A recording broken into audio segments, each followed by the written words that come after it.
Bonjour, nous sommes le lundi 20 mai 2024 et nous allons parler du crash d'un hélicoptère qui s'est passé en Iran, dans le nord-ouest du pays, dimanche, et qui transportait le président iranien Raisi, entre autres. Et finalement, son décès a été confirmé ce matin. Donc nous allons voir où c'est que ça s'est passé exactement. Certains pensent que c'est juste un simple accident, enfin si on peut appeler ça un accident, un simple accident.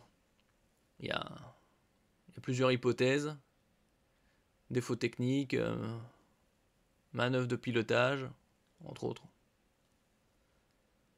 Crash de l'hélicoptère du président iranien Raisi. Un spécialiste des relations internationales prévoit toute une série de conséquences sur le plan de l'aménagement des relations politiques.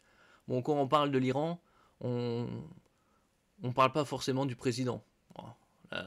Toujours on associe l'Iran à Ayatollah, au mouvement des mouvements religieux, plutôt que politique sur la scène internationale.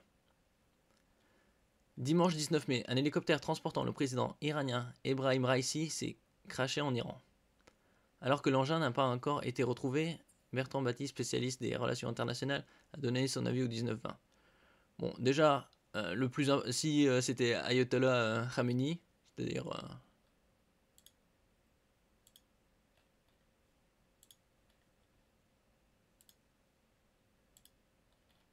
c'est-à-dire celui-là,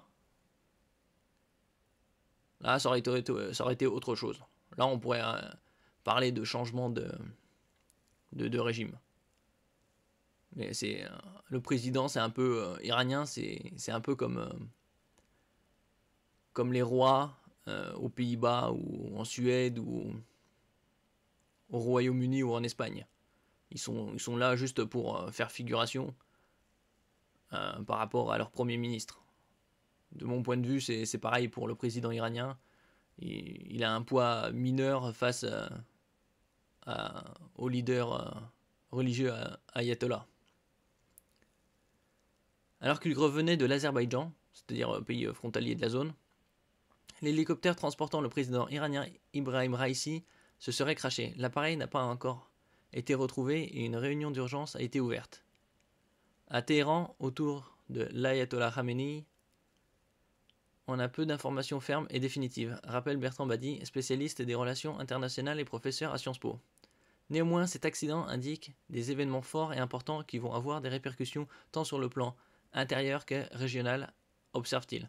Donc, vu que ça aura des répercussions, bon, on peut se demander si c'est un simple accident, entre guillemets. En Iran, le président n'est pas au cœur du pouvoir. Bon, ça c'est sûr. Au niveau international aussi, on ne pense pas à lui de suite. Bertrand Badi souligne cependant qu'en Iran, le centre du pouvoir, c'est le bureau du guide suprême, l'Ayatollah Khamenei, ainsi que les gardiens de la révolution. Le président est le chef de l'exécutif au sens étymologique du terme, poursuit-il. Selon lui, s'il ne faut pas s'attendre à ce qu'il y ait un bouleversement dans la ligne politique de l'Iran, cet accident pourrait avoir toute une série de conséquences sur le plan de l'aménagement des relations politiques de l'Iran. Bertrand Badi précise par ailleurs que Raisi avait joué un rôle important dans la tension très forte avec Israël et dans le soutien avec le Hamas. Donc, vu qu'il avait joué un rôle très important, est-ce que ça pourrait être justement une possibilité de représailles des forces secrètes israéliennes? Une supposition.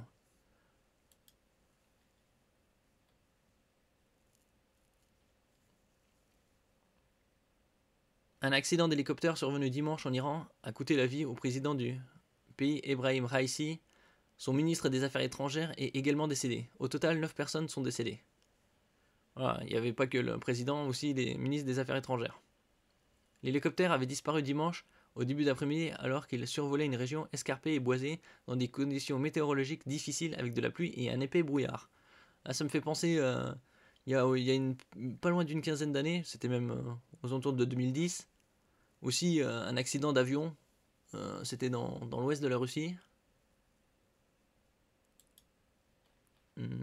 C'était ça, 10 avril 2010. Lech Kaczynski, président de la Pologne, et qui s'était craché avec pas mal de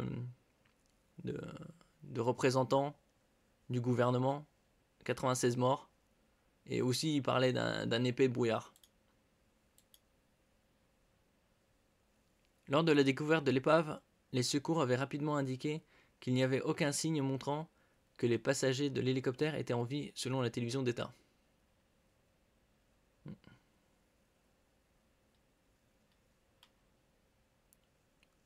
Alors ici c'est l'Azerbaïdjan et ici c'est la région dans le nord-ouest de l'Iran qui est un pays principalement de plateaux et de montagnes. À un moment je pensais que c'était une région qui était peuplée de Kurdes qui eux aussi ils ont un peu en conflit un peu avec tout le monde vu qu'ils veulent leur propre pays. Mais d'après cette carte là, cette région n'est pas peuplée de Kurdes.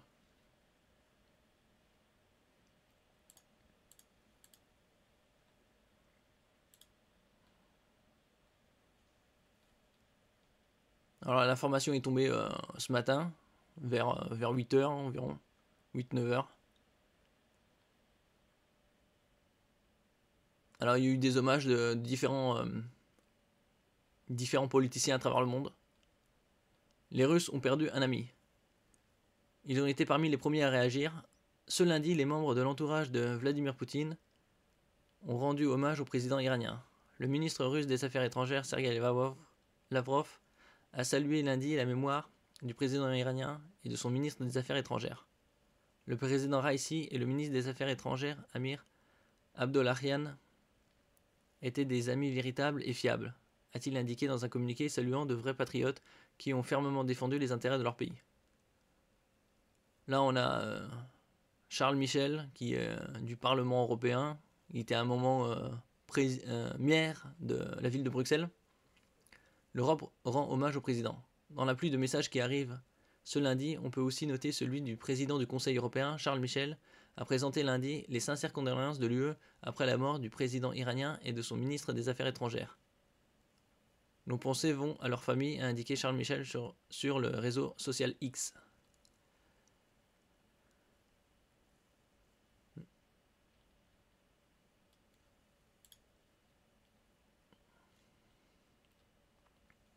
Alors d'après la constitution iranienne, les élections auront lieu présidentielles auront lieu dans 50 jours, c'est-à-dire un peu moins de 2 mois.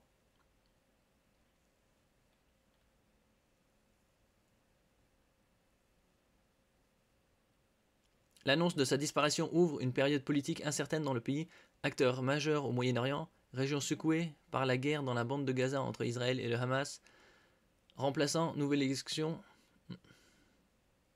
Alors le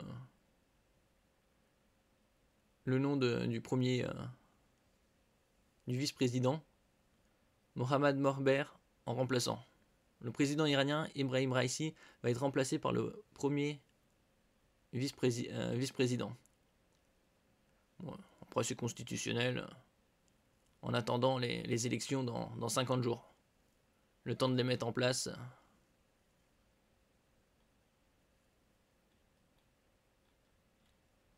Quelles conséquences sociales et géopolitiques? Bon, ça aura des conséquences, mais je dis relativement mineures par rapport à la perte de leur guide suprême, Ayatollah. Si la disparition d'Ebrahim Raisi est un choc en Iran, elle ne devrait pas faire basculer le pays.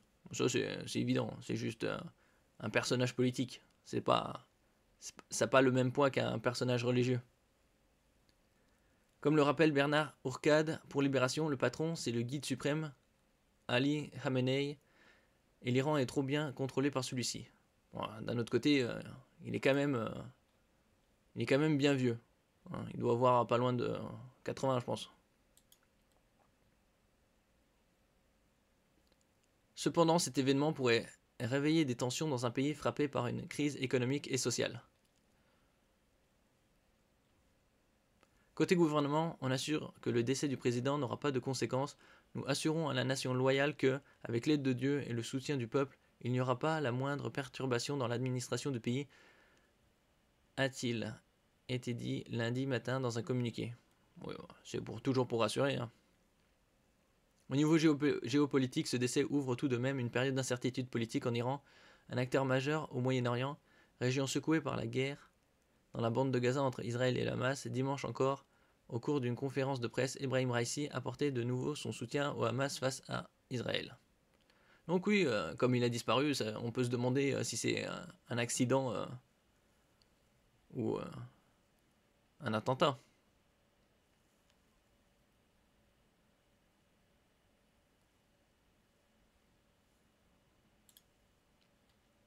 Bon, nous verrons dans 50 jours qui sera élu président et si cela aura un impact sur les relations au Moyen-Orient et à l'international.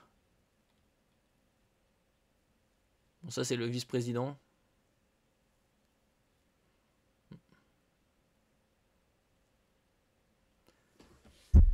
Merci pour votre écoute. N'oubliez pas de mettre un j'aime, un commentaire, de partager et de vous abonner à la chaîne. À la prochaine fois.